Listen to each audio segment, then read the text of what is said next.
सो आज के इस वीडियो में हम डायगोनल मैट्रिक्स से रिलेटेड एक क्वेश्चन है उसको डिस्कस करेंगे। ये CSIR नेट में भी आ चुका है। पहले क्वेश्चन कहता है कि एक मैट्रिक्स हमें ए गिवन है जिसकी एंट्रीज कुछ इस तरीके से हैं 1 0 0 1 2 0 0 3 3 एंड एक पी मैट्रिक्स ऐसी एग्जिस्ट कर रही है such that P inverse A P एक डायगोनल मैट्रिक्स होगी। ठीक है, तो हमें फाइंड करना है कि ये पी मैट्रिक्स क्या होगी, और इसको फाइंड करने के लिए हमारे पास जो प्रोसीजर है वो मैं डिस्कस करूँगी। और पी जो है यहाँ पर उसके 4 ऑप्शंस हमें गिवन है, पहला ऑप्शन, दूसरा ऑप्शन, तीसरा और चौथा ऑप्शन। ये पार्ट सी से क्वेश्चन था तो एक से ज़्यादा ऑप्शन इसमें करेक्ट हो सकते हैं। तो चलिए स्टार्ट करते हैं। मैट्रिक्स जो हमें गिवन है A इज़ इक्वल्स टू 1 0 0 1 2 0 0 3 3। तो सबसे पहला काम क्या होगा, स्टेप नंबर 1 कि आपको आइगन वैल्यूज़ फाइंड करनी है किसकी, ए मैट्रिक्स की। ओके, अब जैसे कि ये जो मैट्रिक्स है वो अपर ट्रायंगुलर मैट्रिक्स है तो इसके आइगन वैल्यूज़ जो है वो हमें मिलते हैं 1 2 3। अगर ऐसी मैट्रिक्स नहीं होती तो सबसे पहले जो भी मैट्रिक्स आपको गिवन है, जैसे कि इस केस में तो हमने ईजिली फाइंड कर लिया, बट अगर कोई और भी मैट्रिक्स होती तो पहला स्टेप आपका यही रहेगा कि आप उसकी आइगन वैल्यूज़ को फाइंड करो। ए माइनस लैम्डा आई जब आप करोगे और उसको इक्वेट कर दोगे 0 से तो आपको लैम्डा की वैल्यूज़ मिल जाएंगी उस केस में। तो पहली वैल्यू हो गई 1 2, फर्स्ट हो गई 1, सेकेंड 1 is 2 एंड देन 3। उसके बाद हमें क्या करना है, हमें निकालना है eigenvector corresponding to each eigenvalue. जब आप इनके कॉरस्पॉन्डिंग आइगन वेक्टर निकाल लोगे, जैसे सपोज करो कि लैम्डा 1, ये जो लैम्डा इज इक्वल्स टू 1 के कॉरस्पॉन्डिंग आपको एक आइगन वेक्टर मिला, वो मैंने E1 इधर लिख दिया। फिर 2 के रिस्पेक्ट में 2 के कॉरस्पॉन्डिंग आपको एक आइगन वेक्टर मिला, फिर 3 की कॉरस्पॉन्डिंग। तो आपको उन्हें क्या करना है, कॉलम वाइज प्लेस कर देना है और फिर जो आपको मैट्रिक्स मिलेगी वही आपकी पी मैट्रिक्स होती है। तो 1 बाय 1 हम इनके आइगन वेक्टर्स फाइंड कर लेते हैं। अगर हम इधर से ही फाइंड करें तो ये हो जाएगा A minus lambda I X is equals to 0 where x is an eigenvector.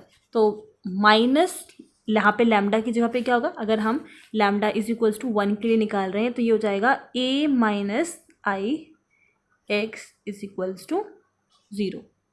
तो यहाँ पर कर देते हैं -1 एंड -1। ओके, तो एंट्रीज जो चेंज हो जाएगी, ये हो जाएगा 0, ये हो जाएगा 2 माइनस 1 1 और यहाँ पर हो जाएगा 2। तो this is 2, this is 1। X vector जो है x y z, this is equals to 0। जब यहाँ से आप इक्वेशन बनाओगे तो पहली इक्वेशन जो आपको मिलेगी वो होगी y इज इक्वल्स टू 0। इसको जब इससे किया, सेकेंड वाले को जब हम करेंगे तो y plus 3z is equals to 0, और जब थर्ड वाले को करेंगे तो 2z is equals to 0। y की वैल्यू 0 मिल रही है, z की वैल्यू 0 मिल रही है, यहाँ पर जो x है वो आपका फ्री हो गया। तो यहाँ पर हम x को a दे देते हैं हम, ठीक है, जो भी वैल्यू उसकी होगी, क्योंकि फ्री है तो हमने यहाँ पे x को a नाम दे दिया। इसी तरीके से हम, ये मैंने निकाला है लैम्डा इज इक्वल्स टू 1 के लिए। अब निकालते हैं लैम्डा इज इक्वल्स टू 2 के लिए।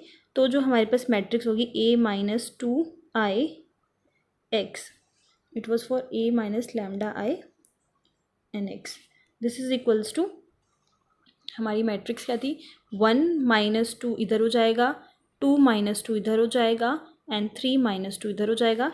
बाकी सारी एंट्री 0 0 3 माइनस 2, बाकी यहाँ पे 0 0 1 0 एंड 3। ये हो गया हमारा A माइनस 2 वाई, एक्स के लिए x y and z is equals to 0। तो एंट्रीज ये हो जाएगा हमारे पास 2 माइनस 2 0, 3 माइनस 2 1 और यहाँ पर आ जाएगा -1। इक्वेशंस क्या क्या बनेंगी हमारे पास, -x plus y is equals to 0, 3z is equals to 0 and z is equals to 0। अगर यहाँ से हम देखें तो z की वैल्यू 0 मिल रही है और x is equals to y आ रहा है, ठीक है। तो यहाँ पर ये दोनों वैल्यूज़ बराबर हो गई। मतलब अगर आप x is equals to a लेते हो सपोज करो, तो y इज इक्वल्स टू भी a हो जाएगा और z इज इक्वल्स टू 0 हो जाएगा। या फिर आप b ले रहे हो तो x भी b हो जाएगा, y भी b हो जाएगा और z इज इक्वल्स टू 0। तो कुछ इस टाइप के आइगन वेक्टर्स मिलेंगे। Then last one is for lambda 3 a minus 3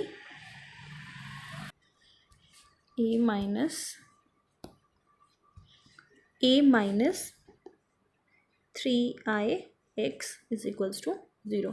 तो पहली हमारी जो एंट्रीज थी वो थी 1 2 3, यहाँ पे -3, यहाँ पे -3 और यहाँ पे -3, 0 0 0 and 1 0 3 x y z is equals to 0। तो ये एंट्री हो गई हमारी 0, 3 में से 2 गया है, यहाँ पर आ जाएगा -1 and here it will be -2। Equations बना लो। इक्वेशन हो जाएगी -2x plus y is equals to 0, then -y plus 3z is equals to 0 और लास्ट तो 0 हो जाएगा। तो यहाँ पर हमें मिल रहा है y is equals to 2x एक तो, एंड यहाँ पर अगर हम देखें तो 3z is equals to y मिल रहा है। y यहाँ से हम वैल्यूज़ निकाल लेते हैं। जैसे मान लीजिए अगर आप z की वैल्यू निकालना चाहते हो तो ये मिलेगा आपको y/3, एंड अगर मैं z की वैल्यू को, एक काम कर लेते हैं, y की वैल्यू को अगर मैं c लेट कर लूँ तो ये आपका बन जाएगा c/3। ये हो जाएगा c is equals to 2x, x की वैल्यू यहाँ से मिल जाएगी c/2। या फिर अगर आपको ऐसे नहीं सॉल्व करना तो ये दो इक्वेशंस जो आपको मिली हैं, ये दोनों इक्वेशंस आप प्लेस कर सकते हो। जैसे x y z ये तीनों की वैल्यूज़ हमें चाहिए थी, तो हम ये देख लेते हैं कि x की जगह पर हम क्या पुट कर सकते हैं। x की जगह पर हम y/2 पुट कर सकते हैं, y को हम y एज इट इज़ रहने देते हैं और z की जगह पर हम y/3 पुट कर सकते हैं। मतलब कि एक ही वेरिएबल, मतलब सब मैंने एक ही फॉर्म में कर लिया है, ठीक है। अब अगर मान लो आप y is equals to c ले रहे हो तो ये जो वेक्टर है वो किस टाइप से हो गया, ये हो गया c/2, ये हो गया c, ये हो गया c/3। आई होप ये क्लियर है आप लोगों को। जो पहले वाले केस में मैंने a मान लिया था, दूसरे वाले केस में मैंने वो वैल्यू b मान ली थी और तीसरे वाले केस में मैंने वो वैल्यू c मान ली थी। तो आप इस तरीके से कर लिया करो। जैसे अगर आपको ये वाला पोर्शन समझ में नहीं आया ना तो आप ऐसे कर लो, हमें वेक्टर निकालना है, आइगन वेक्टर, और आइगन वेक्टर क्या है, ये x y z, इन्हीं की तो वैल्यूज़ निकालनी है। तो आप x यहाँ से निकाल लो x की वैल्यू, फिर y को y की फॉर्म में रहने दो और z को भी हमने y के फॉर्म में ही कर लिया, ठीक है। तो सबको मैंने एक वेरिएबल के फॉर्म में कर लिया। एक वेरिएबल के फॉर्म में नहीं हो पा रहा है तो आप उसको दूसरे वेरिएबल के फॉर्म में रहने दो, ठीक है। अगर आपको यहाँ से x इज इक्वल्स टू में वैल्यू मिल रही है जो y की फॉर्म में है तो आप रिप्लेस कर सकते हो।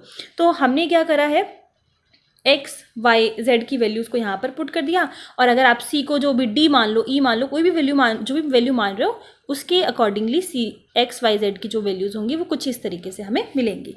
तो अब मैं इन तीनों वेक्टर्स को प्लेस कर देती हूँ सो दैट मुझे p मैट्रिक्स मिल जाए। तो जो पहला मिला था दैट वाज a0 0, जो दूसरा मिला था दैट वाज b0 0, और जो अभी तीसरा हमें मिला है वो हो जाएगा c/2 c and c/3।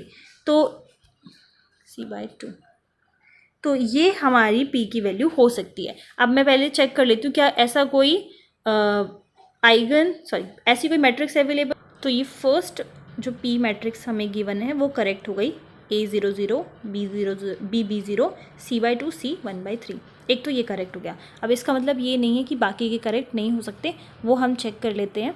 अब अगर हम इन फर्स्ट 2 कॉलम्स को देखें तो फर्स्ट 2 कॉलम्स सब में सेम है। दैट मीन्स कि जो ये थर्ड है ना, थर्ड कॉलम है, उसमें अगर हम चेंजमेंट करें तो जो भी आपको नेक्स्ट आइगन वेक्टर मिलता है उसके अकॉर्डिंगली हम चेक कर सकते हैं। तो किस तरीके से अब आप इन वैल्यूज़ को शफल कर सकते हो वो चीज़ देखिए। तो हमारी जो इक्वेशन आई थी ये तो हो गया हमारा करेक्ट। उसके बाद देखते हैं जो 2 इक्वेशंस हमें मिली थी, वापस से लिख देती हूँ। y is equals to 2x and 3z is equals to Y, ये मिला था। और जो बाकी के 3 ऑप्शंस में आइगन वेक्टर्स दिए हुए हैं वो अब मैं यहाँ पर लिख दे रही हूँ सो दैट आप चेक कर सको कि क्या ऐसा पॉसिबल भी है या नहीं, क्योंकि हमें ऐसा नहीं है कि हम रैंडमली जो है अगर चूज़ करते हैं तो इन ऑप्शंस को आराम से डिस्कार्ड कर सकते हैं। उसके लिए हमें इनकी हेल्प की ज़रूरत पड़ेगी ही। जैसे कि उसने ये बोला है कि अगर आप पहले x को अगर c मान लेते हो तो क्या आपका y 2c बनेगा और z आपका 2c/3 बनेगा कि नहीं बनेगा। पहला ये हमें चेक करना है, मैंने सिर्फ थर्ड कॉलम्स लिया हुआ है, ठीक है, चेक करने के लिए। अगला हमें पूछा गया है 3c/2, 3c एंड c, और उसके बाद लास्ट वाला था c, 2c and 3c। Check करने का क्या तरीका है। और अगर आपको जो मैंने ये वाला तरीका बताया था ना फर्स्ट में, अगर वो भी नहीं समझ में आया हो तो अभी जो मैं बताने वाली हूँ उससे चीज़ें जो है क्लियर हो जाएंगी। तो देखिए कैसे चेक करना है। इसका मतलब क्या है, इसका मतलब ये है कि जो हम आइगन वेक्टर ढूंढ रहे हैं, अगर इसमें x की वैल्यू c हो जाए, y की वैल्यू 2c हो जाए और z की वैल्यू 2c/3 हो जाए तो हमें ये आइगन वेक्टर मिल जाएगा।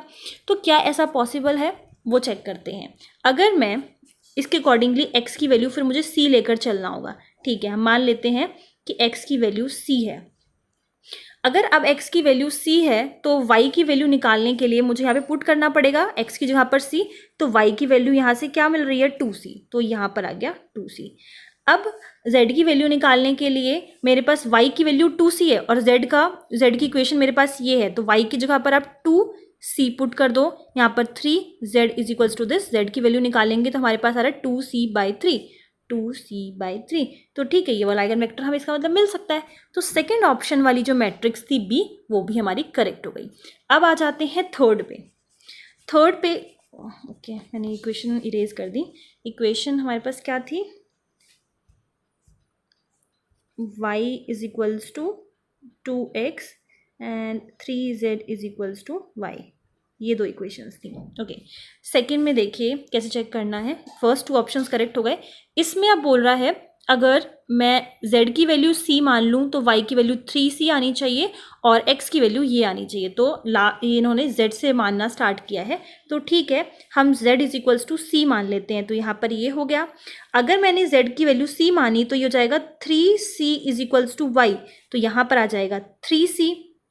उसके बाद y की वैल्यू यहाँ पर पुट करेंगे तो ये हो जाएगा 3c/2, मतलब x की वैल्यू निकालनी है तो ये हो जाएगा 3c/2। तो देखिए आइगन वेक्टर जो मुझे मिल रहा है that is 3c/2, 3c and by c, तो ये भी बिल्कुल सेम एग्जैक्ट यही आ रहा है। तो हमारी जो थर्ड मैट्रिक्स p की दी हुई थी वो भी करेक्ट हो जाएगी।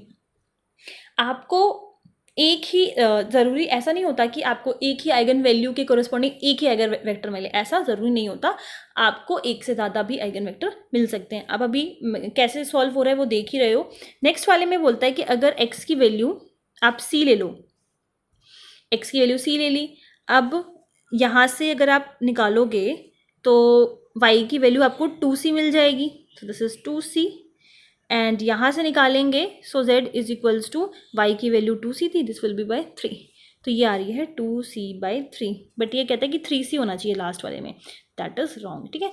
तो फर्स्ट 3 मैट्रिक्स जो हमें गिवन थी वो तो करेक्ट हो गई। लास्ट वाली मैट्रिक्स मतलब ये भी करेक्ट है, ये भी करेक्ट है, बट ये लास्ट वाली मैट्रिक्स रॉन्ग है।